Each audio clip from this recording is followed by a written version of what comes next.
Good morning, friends. In last session, we have discussed about some basics of this new chapter, 16th chapter, that is light. Okay, in this session, we will discuss about your next topic, and that is topic 16.2, laws of reflections. Reflection. Okay. So to understand this one, let's study about this activity you are given. Okay, you can open this activity from your textbook also. Okay, and it is given on the page number 199. So activity 6.1, fix a white sheet of paper on a drawing board or a table. Take a, you are given this figure also, okay, for this arrangement, okay, for this activity. Take a comb and close all its opening except one in the middle. You can use a strip of black pepper for this purpose. Hold the comb perpendicular to the sheet of paper. Okay, like this you are given in this figure 16.1. Hold the comb perpendicular to the sheet of paper. Throw light from a torch through the opening of the comb from one side. Okay, as you are given, let's say from the left side. Okay, with slight adjustment of the torch and the comb, you will see a ray of light along the paper on the other side of the comb. Okay, we can say it is getting reflected or rebounding, okay, with the help of this mirror only. So keep the comb and the torch steady. Okay, place a strip of plane mirror in the plane of the in the path of the light ray. What do you observe? So simply we can say that if you are striking a ray, if you are striking a ray to a surface, okay, or let's say to a mirror, then it is quite obviously it is getting deflected, okay, or let's say reflected, okay, not deflected, but it is getting reflected, okay. So this is the observation we can conclude or we can observe from this activity 16.1. Okay, you can do this, you can perform this activity at your home also. Now after striking the mirror, the ray of light is reflected in another direction. Okay, as you are given here that if you strike a ray of a ray, okay, or in the mirror, then the ray will be reflected in another direction. Okay, it will not simply pass through the mirror, okay, or in the same direction. Okay, so it will reflected in another direction. Now you are given the definition of incident ray. Okay, so you can underline this one in your textbook also, that the light ray which strikes any surface is simply called incident ray. Okay, this is the definition for the incident ray. The light ray which strikes any surface is called the incident ray. And the second one you are given that the ray, okay, we have seen that the ray is getting reflected with the help of this mirror. So the ray that comes back from the surface after reflection is known as after reflection is known as the reflected ray. Okay, so you guys are given this two definitions, okay, of this incident ray and reflected ray. Okay, and you can underline this one. Now next one you are given that draw lines showing the position of the plane mirror. See in this figure 16.2 you are given this. Okay, so the incident ray and the reflected ray on the paper with the help of the okay, you are given to draw a position of the plane mirror also. After this incident ray and the reflected ray also on the paper with the help of your friends. Okay, or let's say simply by your own. If your one of your friend will hold the mirror, then you can just draw it. Next one, remove the mirror and the comb. Draw a line making an angle of 90-degree. Okay, with the help of this instrument, we can say. Okay, to the line, representing the mirror at the point where the incident ray strikes the mirror. See, here you are given the incident ray, let's say, okay?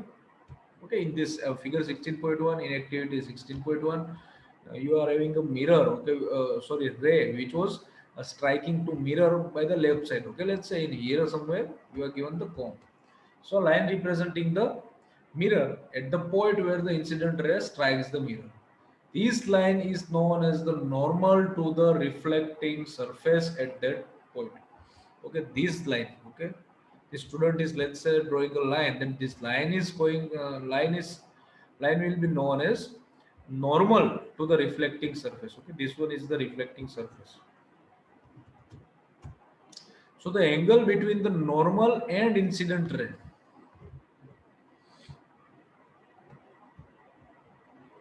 let's say this is one more definition you are given. So the angle between normal and the incident ray. Okay, observe here. First one you are given the definition of incident ray. Second one is reflected ray. Third one is normal. Now next one you are given the definition of angle of incidence. Okay, so it's simply the angle between the normal and that incident ray is called angle of incidence. Okay, here you are given the definition of angle of incidence.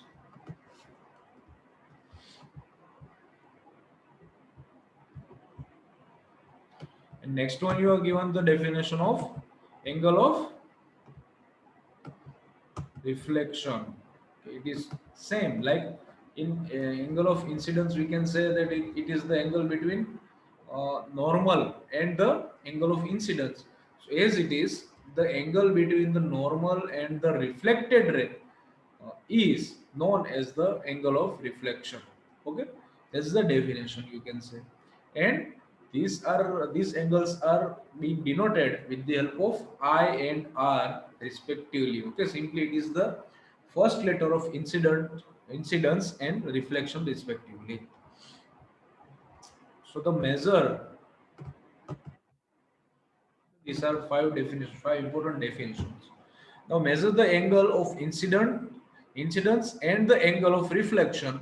Repeat the activity several times by changing the angle of incidence.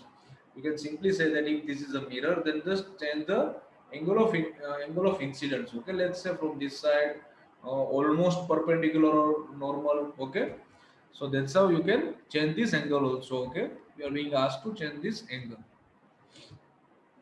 Enter the data in the table 6.1. Here you are given the table 6.1. Now, why you are being asked to do this activity? So, do you see any relation between the angle of incidence and the angle of reflection? Hmm? Can you see any relation we can say? Okay, that is it dependent on the each other or not?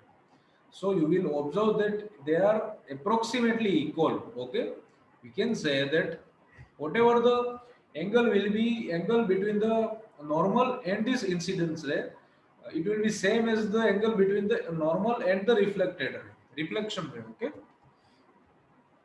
so yes, are they approximately equal? So we will say yes. That if the experiment is carried out carefully, it is seen that the angle of incidence is always equal to the angle of reflection. Okay, if you will not have any mistakes, we can say, okay, in this experiment, then you can observe this one. Okay, you can observe this that the angle of incidence is is always equal to the angle of reflection. This is one of the laws of reflection. Okay, we can say this is law of reflection simply.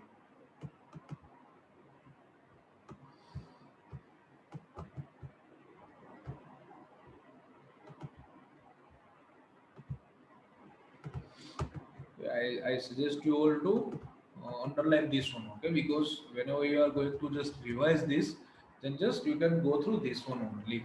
Okay, now to understand this one, or let's say next one, you are given one more activity. Okay, but this activity 16.2 and 16.3 will be discussed in the next session. Okay, next session we will discuss both of these activity 16.2 and 16.3. Okay, so that's it for today. In this lecture we have discussed about five definitions. First one is incident ray, reflection ray, or reflected ray. What you are given? Yes, reflected ray.